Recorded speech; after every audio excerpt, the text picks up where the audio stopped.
Okay, hello. You'll have to forgive me the lighting.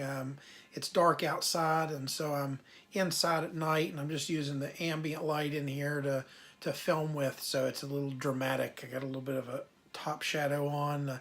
Still working on putting together a lighting kit for these videos, so just kind of using what I have, but I figured I would take a few minutes this evening and look at how to make a match cord for the match lock that I made. One of the questions I've got is, what is a match, or how does that work? Match cord is simply cord that holds an ember on the end of it, where you use that as your ignition system on the gun.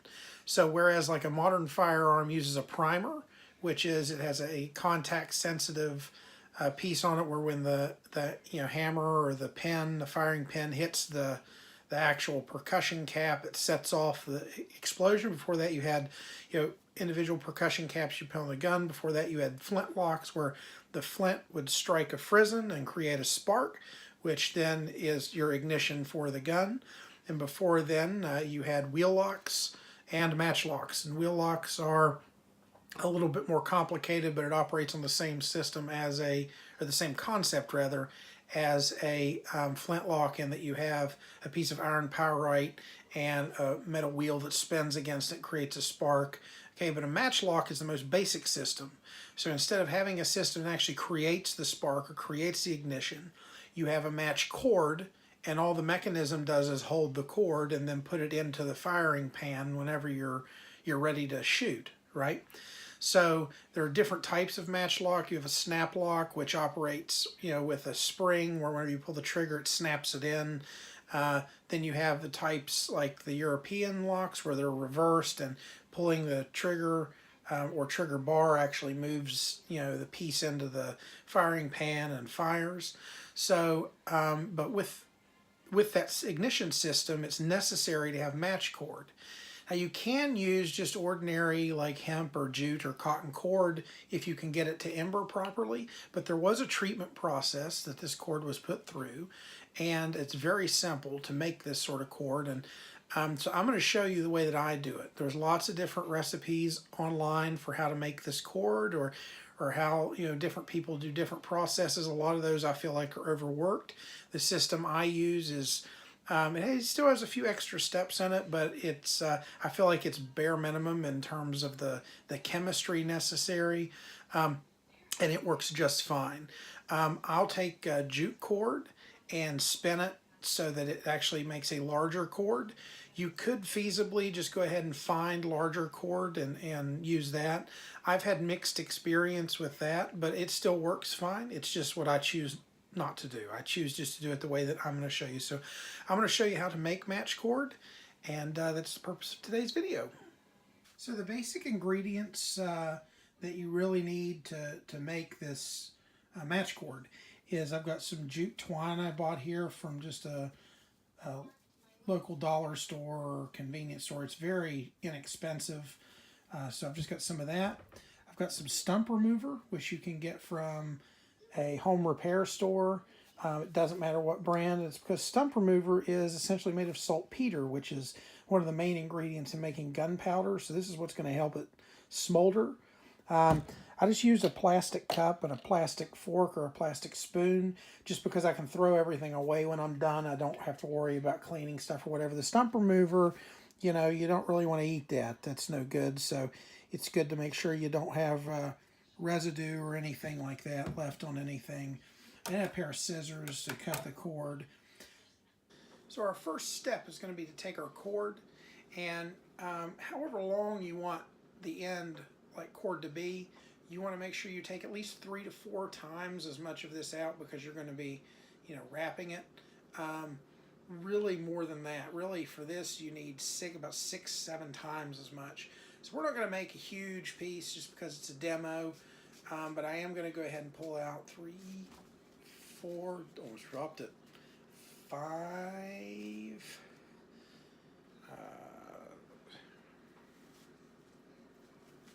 6,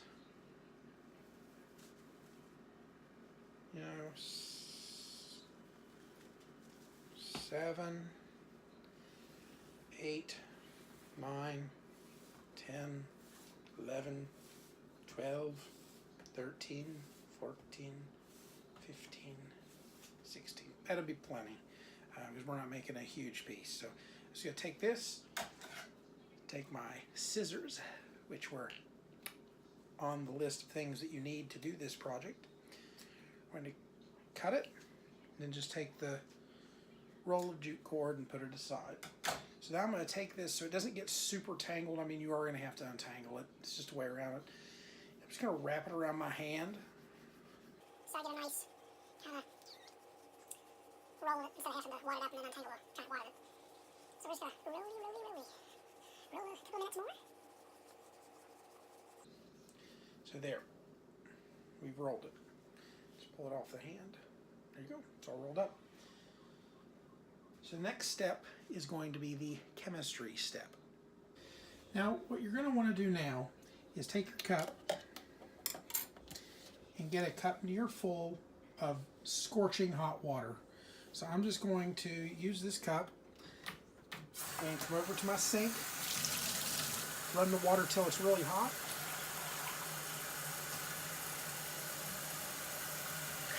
Dump a little bit of that out. There you go. That is really hot water. Okay, so I'm going to take some of my stump remover, and I only really need about probably half a teaspoon or so. You can overdo it. You can underdo it. But in this amount of water, probably about a half a teaspoon to a teaspoon. That's probably adequate. And so I just put that in the hot water, right? Set that aside. We're done with that. And I'm going to dilute that in the water, right? So I want to make sure there's no granules because that's not going to give us a consistent product. What we want to do is completely dilute that in the water. Okay.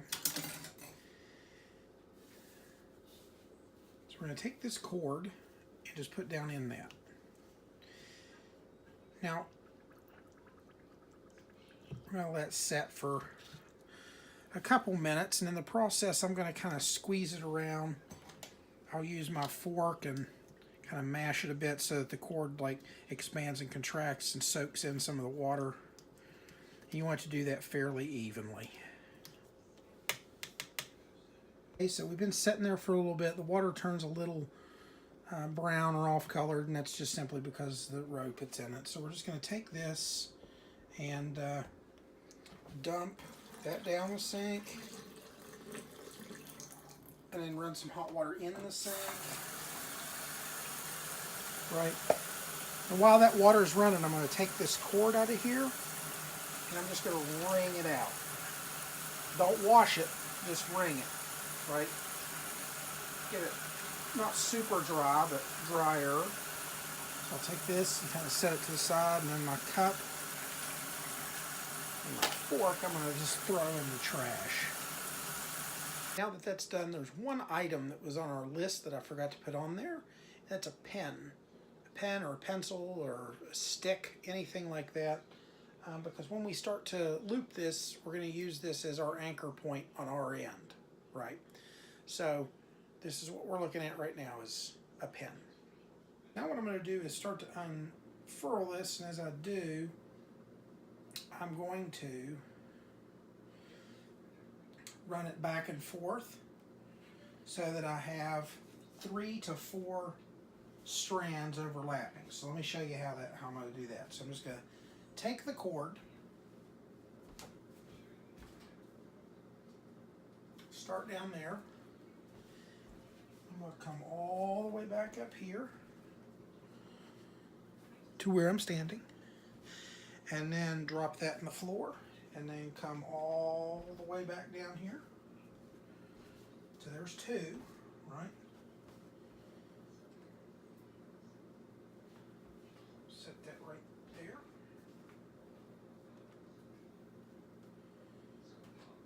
And then all the way up. All the way.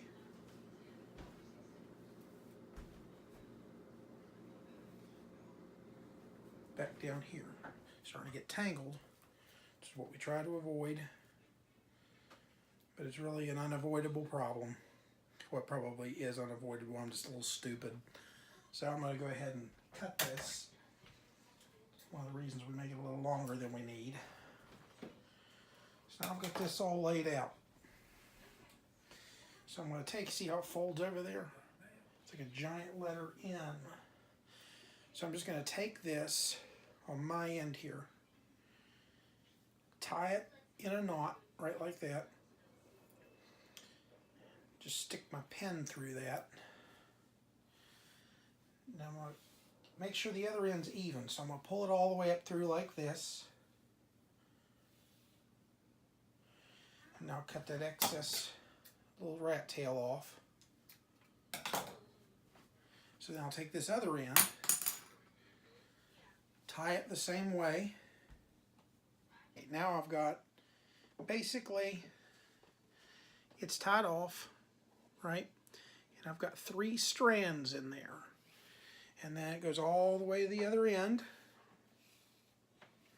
There's 3 strands in there.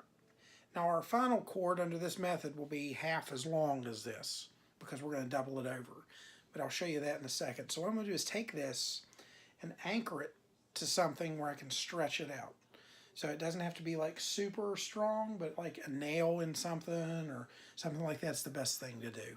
Just to show you what I kind of did here, I just took the window in my laundry room, stuck the cord through there, just closed the window on it, and that holds it pretty steady on the other end. So the other end is secured in the window. It's probably about 10 or 12 feet long total, but all 3 strands or what have you. And so I have my pen, and again, after it fell, I'm going to take my pen and stick through right like that, okay? And I'm going to take my hand and cup it right like that, and then spin this cord. And I'm going to do that for quite a while. Now you can use, to speed this process up, an electric drill. Just kind of stick this in a chuck and tighten it and spin it. You want to make sure not to do it too much though, because it'll break in pretty short order. But you want to put a lot of tension on this in terms of twisting it. You want a lot of twist tension in it. So we're making like a rope spring. Okay. So this will take a minute, spinning this, but Okay, we're at a point where we have adequate tension up in this cord. So what I'm going to do now, if you watch, is I'm going to take this and it's going to spin. So whenever I fold it in half, it's going to coil together, which is good. That's what we want because the tension spins the other way and wraps the cord. So that's what we want to happen. But we need to do it in a way where it's controlled to where it's like halfway through. So what I'm going to do is hold tension on the cord. Kind of make sure it doesn't do that prematurely. And there are ways to undo it if it does, but it's just inconvenient. So what we're going to do is just fold this kind of over my arm like that so that I can come all the way to the other end, or about halfway, right? So now that I'm about halfway, let me move that. Okay, now that I'm about halfway, I'm going to hold this here. Whoop. Now I'm going to start letting this spin. So I'm going to take this, right like that. Ooh, worked out towards about an arm's length. And just kind of let it, you want to keep it kind of taut and let it spin together. If you just let it go, it'll clump up into a knot sometimes. But see there, it's spinning all together, and I give it a little bit of help. Go ahead and pull that pin out. Give it a little bit of help, and you see there what's happened? It's coiled into rope. Ain't that amazing? It's magic. No, it's physics. So, see, you got a little lump in it right here. It's not a big deal. Won't really affect a whole lot. But I go ahead and give it a little bit of aid all the way through, spinning all the way back. Then what we're going to do is hang this somewhere where it can dry fairly evenly. And then once it's done, we got us some match cord. I'll show you the end product, show you what it's supposed to do and all. It's really not a lot of wow factor to it. It's just a thing. Just a thing. Just a thing. Just a thing. Here's a piece that I prepared earlier in the same method a few days ago. It's had time to dry, and it's about the same length actually, a little bit longer, but so you just, after you're done, the ends that are tied, you just cut them off. Okay, so I'll show you what this does. Let's focus in on that.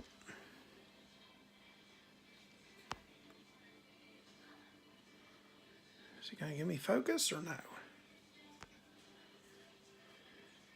Yeah, close enough. Okay, so here's the cord. So I'm just going to take a match or a lighter, light the match cord. So you just light it right like that until it's, you want to let it burn for a minute. There we go. You see that? And that's, ooh, saltpetery. Saltpetery. That's what match cord does. That's all it does right there, is it smolders like that. Now the more saltpeter you use, the faster it'll burn, okay?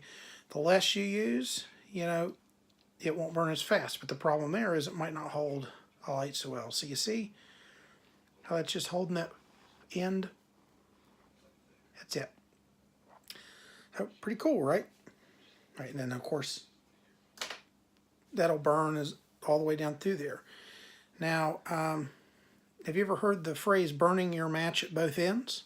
That comes from this because used to be, these will go out whenever you shoot with them sometimes. The force from the blast will knock them out. So they would burn their cord at both ends. That way they had two lit ends to use, right?